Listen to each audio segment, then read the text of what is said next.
3, 2, 1. Muy buenos días. Esta es la clase de farmacología con el grupo A, correspondiente al día 8 de mayo. Ya estamos el 8 de mayo del 2020. Son exactamente las 9:46. Quedaba pendiente no solo reponer clases, sino ponernos al día con el grupo restante. Afortunadamente, los temas que estamos pendientes de avanzar no son muy largos. Los vamos a avanzar hoy en la siguiente clase y probablemente haya una clase más. Esto está por confirmarse el día lunes en la tarde. Bien, eso está por confirmarlo todavía. Lo voy a hablar con su representante. Si hace falta reponer una clase más, la haremos seguramente el día lunes a las 15:45. De todas maneras, como les digo, esto está por confirmarse. Bien, hoy lo que vamos a avanzar va a ser dos temas importantes. En la primera hora lo que vamos a ver va a ser las reacciones adversas a los fármacos y un síndrome que se llama síndrome de Stevens-Johnson y otro síndrome más que se llama necrolisis epidérmica tóxica. Ambas son efectos totalmente indeseables, inesperados por los fármacos. Asimismo, vamos a ver qué es lo que es una reacción adversa. Vamos a empezar con un pequeño video que les quiero mostrar. Bien, este canal ya lo conocen, es un canal de YouTube, se llama Medicina Ilustrada de una dibujante, es una doctora que también es dibujante, se llama Alba. En este caso, este video nos va a explicar un poquito lo que son los fármacos y sus reacciones adversas. ¿Bien? Bueno, pues las reacciones adversas, de manera general, las podemos dividir en 4 tipos de reacciones diferentes. ¿Ya? Vamos a especificarlas como reacciones que, para empezar, son dañinas para nosotros, son totalmente nocivas, y segundo, además, son indeseadas, no esperamos tenerlas. Vamos a especificarlas como el abecedario A, B, C, D, ¿de acuerdo? Las de tipo A significa aumentadas o augmented, y se refieren justamente a... Ya, ahí está. Bien, se refieren al tipo de aumento de la farmacocinética o la farmacodinámica de lo que usted necesita a mi paciente. ¿Qué quiere decir esto? Que por lo general es por una dosis elevada del fármaco. Pero esto no quiere decir que nosotros al paciente a propósito le estemos dando excesivos fármacos. No, no es así. Bien, lo que pasa es que, por ejemplo, le damos a un paciente 500 miligramos de paracetamol, pero él, por cierta deficiencia en la excreción renal o en su metabolismo, el fármaco no se excreta adecuadamente y empieza a circular más en sangre y empieza a acumularse. Esto pasa en pacientes con insuficiencia renal, por ejemplo. Bien, lo que va a hacer que el fármaco se concentre, bien, va a aumentar su concentración, lo que va a aumentar también el efecto de la respuesta al fármaco. Esta respuesta aumentada va a determinar justamente una exageración en los efectos de este fármaco del paciente y suele ser la tipo de reacción más común que vamos a encontrar. Bien, perdón.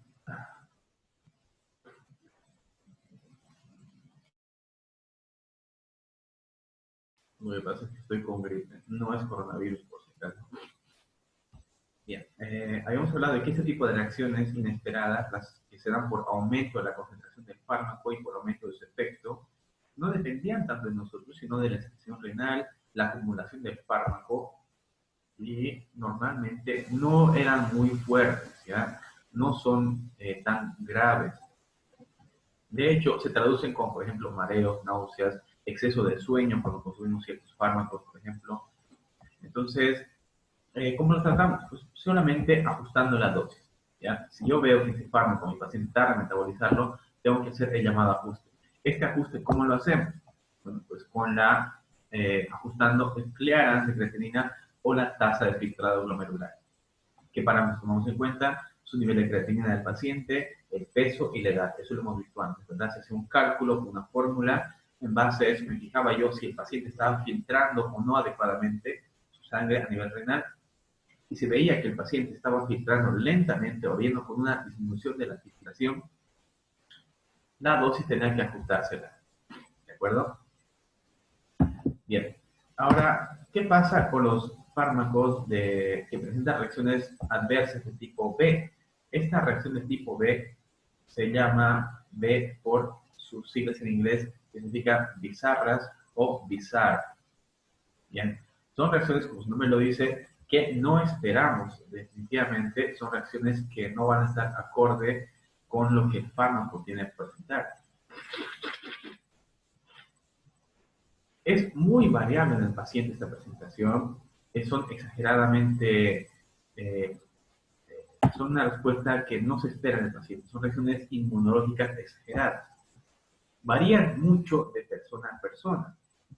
Puede que una aspirina a alguien no le haga nada, simplemente le dé dolor de cabeza, esa misma aspirina puede que a otra persona no le haga ningún efecto, puede Doctor, que algunas personas no tengan ninguna, dígame. ¿sería como una alergia? Sí, básicamente las reacciones de tipo B son las reacciones inmunitarias, las famosas alergias. Dentro de estas alergias vamos a encontrar los síndromes, como el síndrome de Stevens-Johnson, por ejemplo. Bien, estas reacciones inmunológicas tienden a variar mucho, son totalmente inesperadas y por lo tal son muy graves. Bien, son bastante graves y tienen un riesgo de ser más letales. No son tan comunes, ¿sí? Pero las poquitas que hay suelen ser bastante graves. ¿Cuál es el consejo en estos casos? Pues el fármaco tiene que quitarse completamente. Ni reajustar dosis ni cambiar. Tiene que retirarse el fármaco completamente. Bien. Entre las reacciones adversas de tipo B más comunes que vamos a encontrar van a ser estos síndromes, ¿verdad? Síndrome de Stevens-Johnson, la reacción adversa a los fármacos antituberculosos, que es el RAFA, lo hemos visto cuando vimos si lo leyeron, el que les mandé, cuando abrazamos tuberculosis, se acordarán justamente de lo que eran las RAFAs, y un síndrome que se llama, si lo dijimos, microlisis epidérmica tóxica, que suelen ser las complicaciones más comunes. ¿Bien? Estas dos tipos son las que normalmente se las puede ver. Ahora, en la actualización reciente se han aumentado dos tipos más, la de tipo C, que es por la exposición crónica al fármaco. Este tipo de reacciones se pueden dar después de largo tiempo consumiendo este fármaco y tienen mucho que ver con la adaptación de mi cuerpo a los efectos que produce y por acumulación. ¿En qué pacientes se va a dar por lo general? Bueno, pacientes que estén tomando el mismo fármaco durante mucho tiempo. Ejemplos, los que tienen que tomar suplementos para la tiroides, tiroxina, ¿ya? Durante mucho tiempo suele producir depresión del yodo. Pacientes que toman corticoides durante mucho tiempo suele producir un síndrome que se llama síndrome de Cushing. ¿Ya? El síndrome de Cushing cursa justamente con supresión de la función renal, de la función de las glándulas suprarrenales, cuando se quita de repente el fármaco. Pacientes que van al gimnasio, por ejemplo, que les gusta pincharse testosterona, por cierto, la testosterona se vende en ampollas y se utiliza como suplemento para tratamientos hormonales, pero a algunos se le ocurrió que es buena idea pinchársela para aumentar la fuerza en el gimnasio. Bueno, pues en estos pacientes, por ejemplo, que utilizan testosterona mucho tiempo, o suplementos como nandrolona o estamosolol, que son famosos anabolizantes esteroideos que se utilizan en el gimnasio para aumentar masa muscular rápido, suelen producir supresión de la función gonadal. Es decir, que como mis testículos ven que hay mucha testosterona circulando, estos van a tender a atrofiarse porque ya no va a hacer falta que produzcan testosterona. ¿Qué pasa cuando quito esa testosterona, me dejo de pinchar? Pues mis testículos van a tardar mucho tiempo en volver a funcionar otra vez. Y durante ese tiempo no voy a producir testosterona. Se va a reemplazar por la producción de andrógenos o incluso puede producir una supresión total por la feminización del paciente. En lugar de tener pectorales, voy a empezar a tener senos, por ejemplo, empieza a caer el vello púbico. Estas respuestas por la exposición a largo plazo del fármaco pueden ser de tipo adaptativo o pueden ser tóxicas que pueden llegar a producir necrosis a nivel renal, por ejemplo. ¿Bien? Pueden llegar a producir toxicidad a nivel hepático también, cuando se exponen bastante, o alterar algunos efectos principales. El ejemplo está en la aspirina. Cuando toman mucho tiempo aspirina, tienden a producir gastritis por supresión de las prostaglandinas a nivel del estómago. Y finalmente, un tipo de respuesta indeseable que es la retardada, delay. Bien, esta delay es rara realmente, se refiere a la capacidad del fármaco de producir malformaciones celulares, lesiones o neoplasias más adelante. En el caso de la talidomida, que era un analgésico excelente que se administraba hace algunos años, se descubrió que este analgésico, cuando se administraba a mujeres embarazadas, producía malformaciones exageradas en el feto. Ese tiene un efecto teratogénico. Se comprobó también de que la exposición repetida al amianto, por ejemplo, que es un protector que se utiliza en las pinturas, que antes se utilizaba también como protector para los rayos X, esta exposición al amianto determinaba lesión celular y más adelante procesos neoplásicos como linfoma. Bien, entonces esta reacción adversa a algunos fármacos de tipo D va a estar más relacionada, aunque muy rara vez, a procesos neoplásicos, carcinogénesis, o a procesos de malformación en el feto con efectos teratogénicos. De estas, ¿cómo voy a saber, cómo descubro yo de que este fármaco realmente está produciendo estos efectos adversos? ¿Cómo voy a saber yo de que no es un factor externo, no tiene nada que ver con el fármaco? Bueno, pues hay que seguir un algoritmo, ¿ya? Este algoritmo tengo que hacerme 5 preguntas. La pregunta número 1 que tengo que hacerme, ¿hay secuencia temporal sine qua non? ¿Qué quiere decir? Que si yo empecé a dar el fármaco y justamente después de dar el fármaco ha empezado a tener problemas, pues que el paciente esos problemas o esos efectos adversos que refiere ya los tenía antes. Bien, tengo que preguntarme la primera cosa. ¿Hay secuencia temporal o no hay secuencia temporal? Lo segundo que me tengo que preguntar en este paciente es si hay conocimiento previo de ese fármaco, es decir, se conocen efectos secundarios anteriores, ya este fármaco ha producido los efectos que mi paciente me está refiriendo. En base a esto voy a saber si realmente está produciendo el fármaco o no. La tercera pregunta que me tengo que hacer es si le retiro el fármaco al paciente, ¿los efectos realmente mejoran? La cuarta pregunta que me tengo que hacer es si al paciente lo vuelve a poner al fármaco, ¿va a volver a tener los síntomas que refiere? Dolor de cabeza, cutáneo, alergia, lo que sea. Y finalmente la quinta pregunta que me tengo que hacer es, ¿puede haber alguna causa externa, algo que determine que este fármaco realmente está produciendo? Si la respuesta es positiva en por lo menos una de esas preguntas que me estoy haciendo, entonces sí, es muy probable que el fármaco sea el que está produciendo el efecto adverso que el paciente refiere. Si la respuesta a estas 5 preguntas es negativa, entonces es muy probable que el efecto que el paciente está sufriendo no esté relacionado directamente con el fármaco que hemos visto. Hoy vamos a ver las de tipo A, reacciones adversas de tipo A y las reacciones adversas de tipo B. ¿Bien? Esto ha sido de manera muy resumida las reacciones adversas y vamos al tema. Antes de continuar y empezar con el tema, vamos a tomarnos nuestra foto, ¿de acuerdo? Prendemos la cámara y nos tomamos nuestra foto semanal. Quiero ver dónde están todos mis estudiantes, que no los veo hace tiempo ustedes, ¿no? O se me hace que no los he visto hace tiempo, ¿no?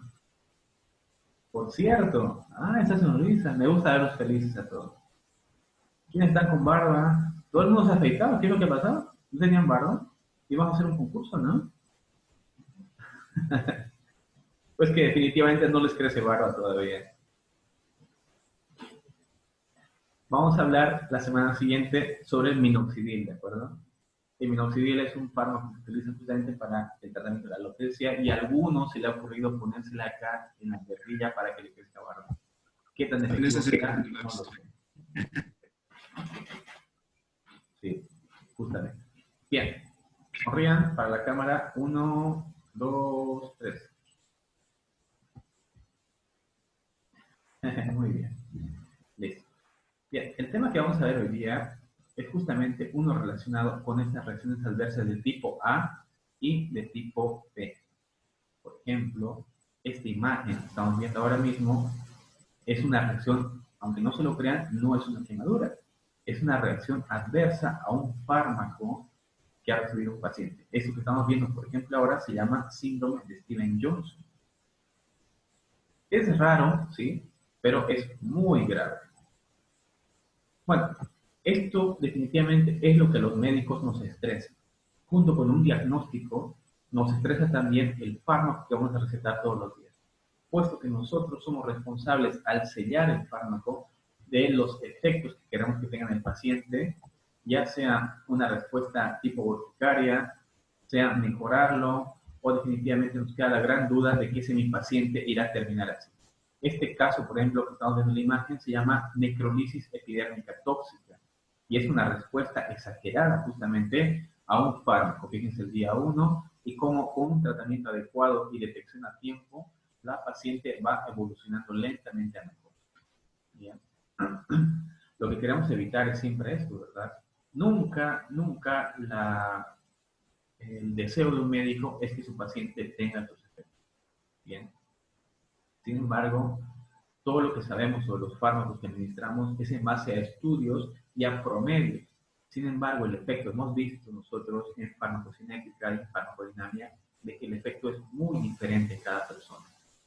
¿Cómo lo definimos? Bueno, pues según la Organización Mundial de la Salud, esta reacción adversa es cualquier respuesta que es nociva, y lo recalcamos aquí, lo vamos a subrayar, porque para términos legales nos interesa mucho esto, no intencionada, que se produce con dosis habituales.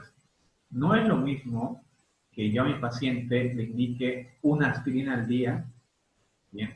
Y esa aspirina que se toma en un día le produce efectos secundarios, que él se le ocurra tomarse 25 aspirinas y tenga una gastritis o una úlcera a nivel del estómago.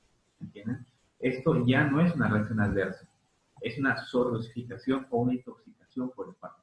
Entonces, reacción adversa vamos a llamarla siempre y cuando sea dentro de los márgenes terapéuticos y que es algo que no esperamos o que no se espera en el paciente. Esto lo repito para términos legales porque ya hubo problemas antes de pacientes que uno les hace, no fue el problema conmigo, pero fue con un colega, que le administró a su paciente un tratamiento con un analgésico. ¿Bien? Él le dijo, va a tomarse este analgésico 3 veces al día, en la mañana, en la tarde y en la noche. Bueno, pues el otro va en la noche, se toma su pastilla y ve que no le hace efecto. ¿Y qué es lo que hace? Pues se toma otra. No le hace efecto, se tomó otro. Se tomó 6 comprimidos de un analgésico que le dio, le produjo una respuesta exagerada al paciente. Primero le hizo dar sueño, al día siguiente se despertó, le produjo aumento en la presión y bueno, pues le hizo un escándalo al médico, le dijo, este me quiere envenenar. Cuando lo llevó a juicio y tuvo ese problema, pues el médico le dijo, usted, el abogado del médico le preguntó, usted, señor, ¿cuánto se tomó? Y él tuvo que decirlo, porque se hizo una prueba de sangre al día siguiente y prueba de orina y se dieron cuenta que tenía una sobredosificación del fármaco.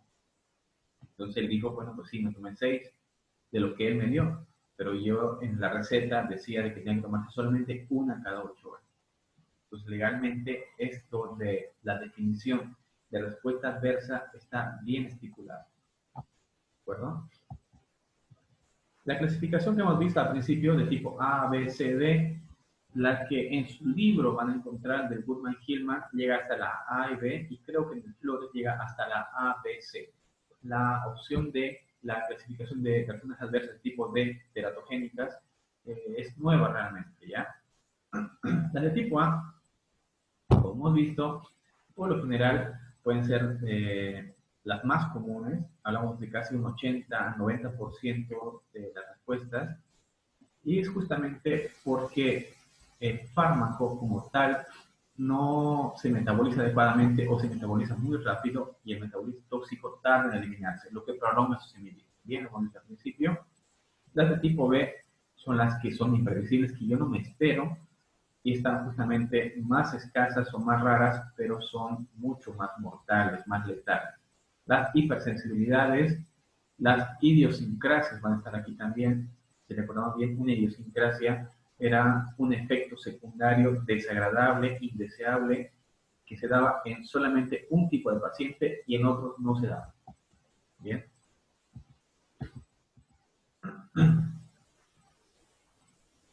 ¿Cómo va a estar mediado esto? Bueno, pues por lo general la mediación va a darse por inmunoglobulinas. ¿Ya? Las inmunoglobulinas van a ser las de tipo IgM y la IgG, las de corto plazo y de largo plazo, y principalmente al momento de la respuesta las IgE, las que son producidas justamente por culpa de estos mastocitos.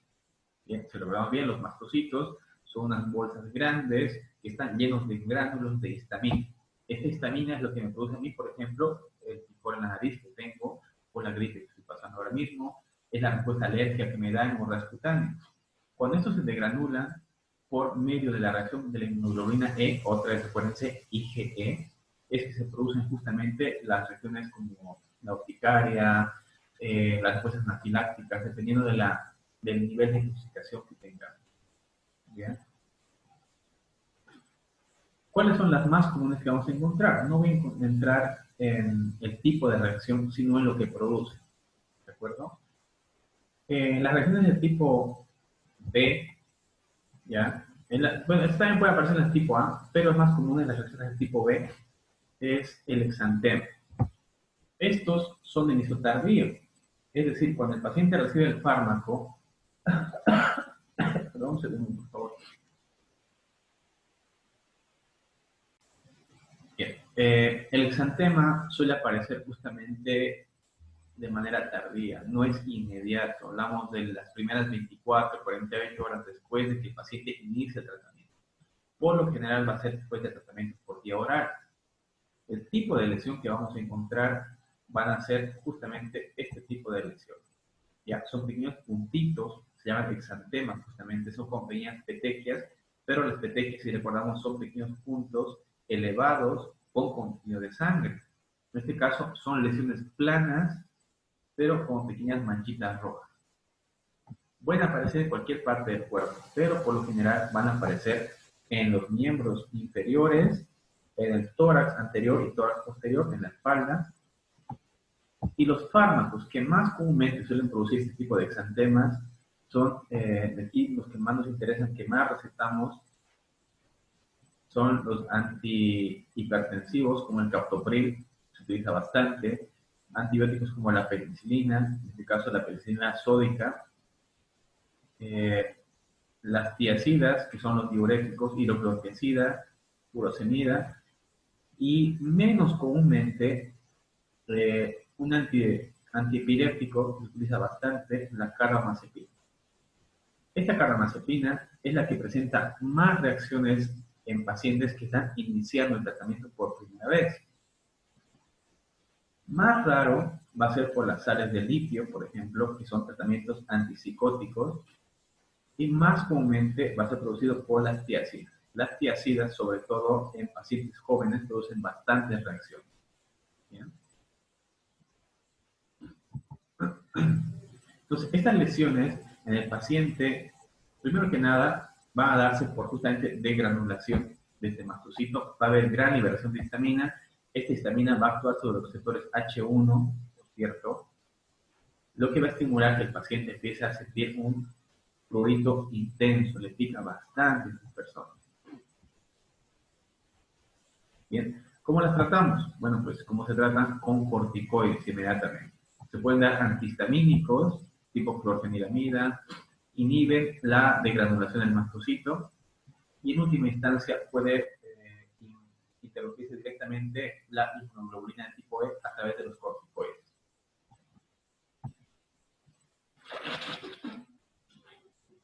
Ahora, este exantema puede ser generalizado, aparecer en muchas partes del cuerpo, o puede ser un exantema fijo, que aparece en un solo lugar. Bien, este que aparece en un solo lugar va a ser por lo general en las pruebas de reacción alérgica que hacemos o por colocarse cremas o algún tipo de pastilla. Es el lugar donde toca el fármaco y solamente se ubica en esa parte. En este caso, por ejemplo, vemos un exantema fijo que se da después de colocarse una crema a nivel del abdomen. Puede ser después de entrar en contacto con la pastilla o el comprimido, en el caso de la lengua, por ejemplo. Es exactamente lo mismo, pero está circunscrito en un solo lugar. Bien. ¿Cómo lo tratamos? Pues igual lo mismo, se aplica con corticoides. Si se puede dar un corticoide tópico, es decir, en crema, como está ubicado en una sola zona, solo hay que aplicarlo en esa parte. Si se da grande o hay síntomas como prurito intenso en el paciente, en este caso sí podemos empezar a valorar utilizar corticoides tópicos o endovenosos también o antihistamínicos.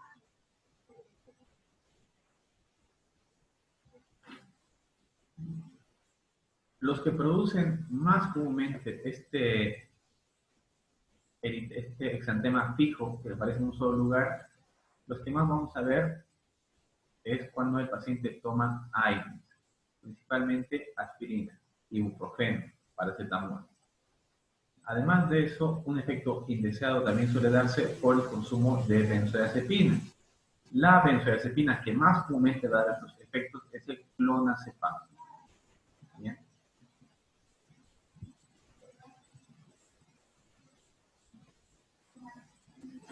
El clonazepam suele dar el efecto secundario más comúnmente.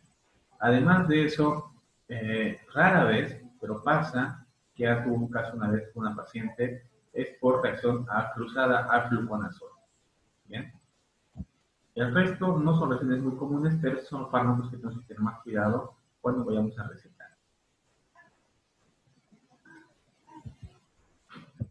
Ahora, el exantema, si nos fijamos bien, eran con pequeños puntitos de color rojo, que podían ser generalizados o podían ser ubicados en un solo lugar.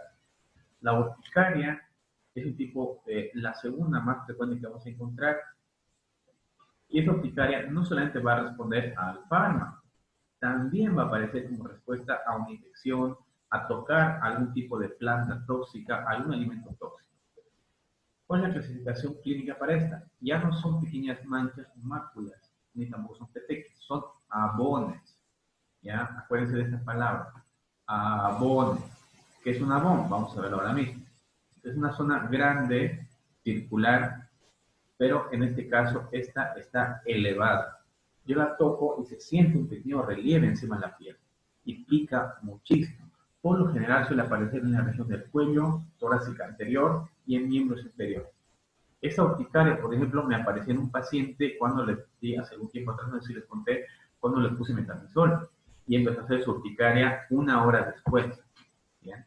Entonces, los fármacos que más comúnmente producen urticaria van a ser...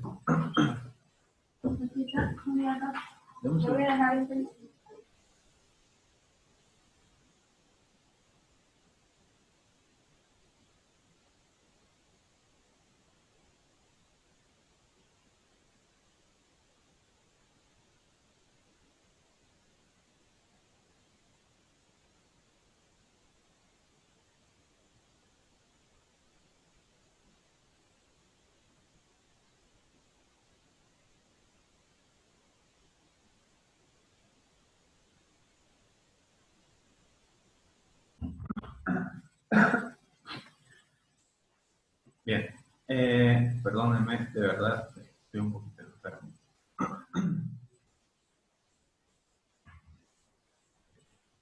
Aquí estamos. Bien, entonces esta urticaria, el tratamiento igual. Cuando presenten ustedes pacientes que tengan urticaria, cuando encuentren este tipo de personas, tengan mucho cuidado, ¿de acuerdo? Porque para empezar, estas respuestas suelen ser tardías. En mi caso, les contaré, esta urticaria apareció a los 40 minutos más o menos, casi a la hora después de haberle pasado metamizol al paciente. Yo estaba a punto de mandarlo a la casa. Entonces lo tuve en observación un rato más, le colocamos su corticoide. Él, antes de colocarle su corticoide, estaba empezando a tener edema de glotis y dificultad para respirar. Entonces por eso se tuvo que quedar en observación 2 horas más. Bien. El hecho de que el paciente presente la urticaria no quiere decir que solamente sea esa la única reacción. Esto tiende a ir siempre de menos a más. Entonces, cuando presente respuestas como estos abonos como urticaria o exantemas, no quiere decir que el paciente vaya a presentar solamente eso, ¿de acuerdo? Tiene que asegurarse de que esté controlado y no empeore por la parte respiratoria.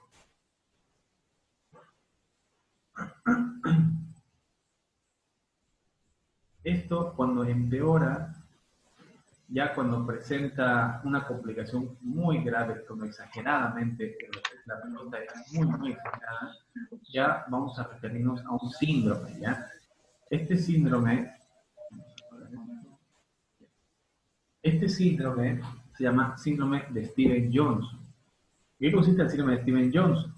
Bien, pues justamente lo que hemos visto, exantemas, esta urticaria, se complica mucho más. Hablamos de una respuesta exagerada. El síndrome de Stevens-Johnson además está asociado a este tipo de lesiones, pero no solamente sobre la piel, sino también principalmente en mucosas. De hecho, la parte que más afecta son las mucosas, es como quemaduras. Se considera que es raro realmente, y la mortalidad también es baja, pero es muy llamativa la enfermedad. Bien. ¿Qué pacientes van a tener más probabilidad de desarrollarlo? Pacientes que consuman fármacos en gran cantidad. Los pacientes con VIH, por ejemplo, tienen que tomar hasta 6 fármacos al día. Si hay predisposición genética, está asociada a un gen, el HLA-B5701, que es un gen que está en el cromosoma 14, por si acaso, que me hace predispuesto. Esto no está confirmado del todo, pero hay una sospecha clínica de que sí. Podemos tener la predisposición genética, pero no se sabe a qué fármaco en exactitud podemos tener esta predisposición. Bien, ¿cómo empieza esto? Yo hoy día me tomo mi pastilla, no hay ningún problema. Voy a mi casa y sigo con mi vida normal. Sin embargo, esta empieza a metabolizarse, yo sigo tomando mi tratamiento, el fármaco empieza a acumularse a nivel del tejido, y recién a las 2 semanas después de haber iniciado el tratamiento voy a empezar a presentar la sintomatología. ¿Cuál va a ser? Pues es una sintomatología muy general. Puede confundirse con una gripe, con un dengue incluso. Pero lo que más llama la atención suele ser la presencia de estos jabones, las urticarias, acompañadas de fiebre muy alta en el paciente, que está mediado por las interleuquinas de tipo 6 principalmente. Hay dolor articular también, y a nivel de la vía respiratoria el paciente empieza a presentar lesiones alrededor de la nariz. Las lesiones que vamos a encontrar son pequeñas máculas, pequeñas manchitas que van a empezar a elevarse y formarse ampollas. Estas ampollas son exactamente las mismas que vamos a encontrar en pacientes quemados. De hecho, el paciente cuando lo vemos parece que está quemado. La diferencia es que las ampollas que se dan por quemaduras suelen ser ampollas transparentes. En este caso son ampollas de color violeta. ¿Por qué? Porque la lesión que empieza, esa mácula es de color violeta y luego se vuelve la ampolla, se vuelve violeta oscura. Va a aparecer estas lesiones por lo general en brazos, en tórax, pero sobre todo en la mucosa oral, como el caso que hemos visto al principio. ¿Bien? El caso de la paciente del principio va a presentar este tipo de lesiones. La necrolitis epidérmica tóxica y el síndrome de Stevens-Johnson se parecen bastante. ¿Bien? Las costras que van a empezar a aparecer se llaman costras melicéricas. Significa que parece que fuera miel. Fíjense en este caso, vamos a ampliar un poquito acá. Lo que se ve en esta parte justamente son esas costras melicéricas. ¿Bien? Estas son ampollas que revientan y empiezan a liberar plasma. Y ese plasma se seca y queda con esa apariencia, ¿verdad? Son como color amarillento. Y aquí alrededor de las mucosas se presentan las ampollas, esas ampollas que después se van a reventar. El paciente en este momento va a tener fiebre muy alta, va a tener dificultad para pasar la comida porque suelen entrar las ampollas hasta la faringe, pueden invadir orofaringe también. Estas lesiones van a ser muy llamativas, van a notarse bastante, hemos dicho, en las mucosas, pueden ser muy graves como la paciente que vimos anterior. En los niños suelen presentar esta respuesta exagerada que se cursa con intolerancia a la vía oral, puede haber vómitos y náuseas también. Bien, este síndrome tiene que tratarse sí o sí con internación, iniciar corticoides inmediatamente y suspender el fármaco. Desafortunadamente, después de que se suspende el fármaco, los síntomas pueden continuar hasta 2 semanas después. En las 2 semanas entonces de tratamiento tienen que enfocarse en 2 cosas. Primero, suprimir la respuesta inmunitaria lo más posible. Esto lo hacemos con corticoides y a veces tiene que recurrirse a inmunosupresores también. Ciclofosfamida, metotrexate, ciclosporina. Corticoides como hidrocortisona, dexametasona, betamethasona. Y la parte respiratoria, la parte ventilatoria, mantener la vía permeable y darle grandes cantidades de volumen al paciente. Recordamos bien, esto se maneja como si fuera una quemadura. Las quemaduras se pierde gran cantidad de líquido porque hay fuga del líquido al espacio extravascular. El paciente está hinchado por fuera, pero a nivel arterial está secándose. Pues, ¿cómo lo arreglamos? Con diuréticos para que elimine ese volumen externo y con volumen para que su presión se mantenga estable. Finalmente, otra muy similar al Stevens-Johnson, el síndrome de Lyell o necrolisis epidérmica tóxica.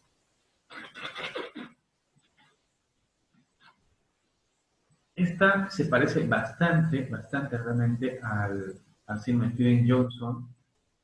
Sin embargo, es mucho más rara y su presentación tiene muy mal pronóstico en el paciente, porque no solamente va a comprometer las mucosas, sino va a comprometer la vía respiratoria superior, puede producir edema de glotis y el paciente va a morir por un paro cardiorrespiratorio.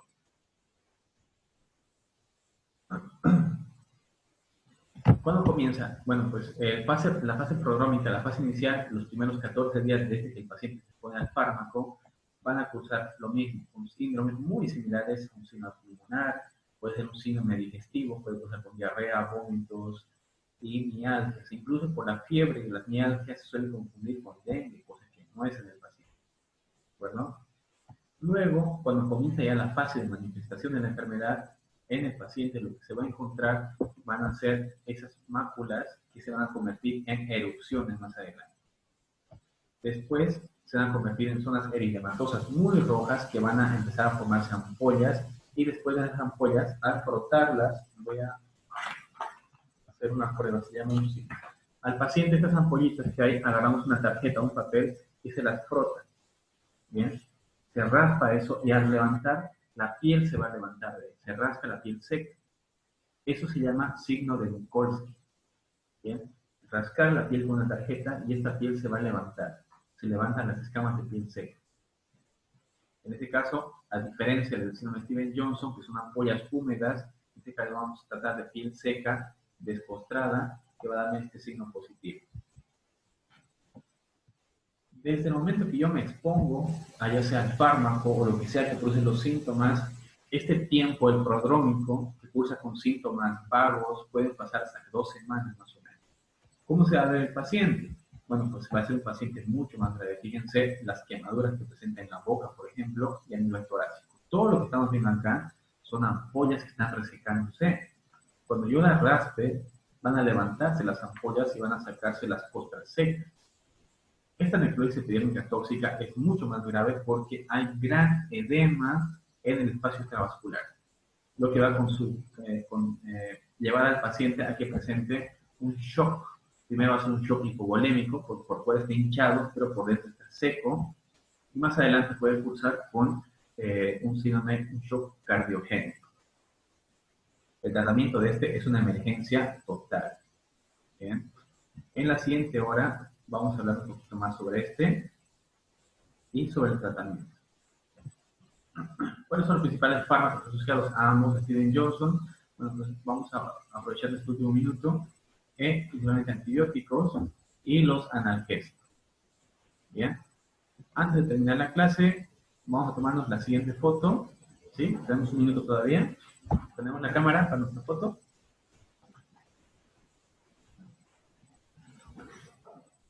Bien, nuestra próxima clase va a ser a las 11:30, ¿de acuerdo? De 11:30 a 1. Voy a dar un solo periodo ahora mismo, justamente por un pequeño problema de internet, y después lo vamos a ver, ¿de acuerdo? Sonrían.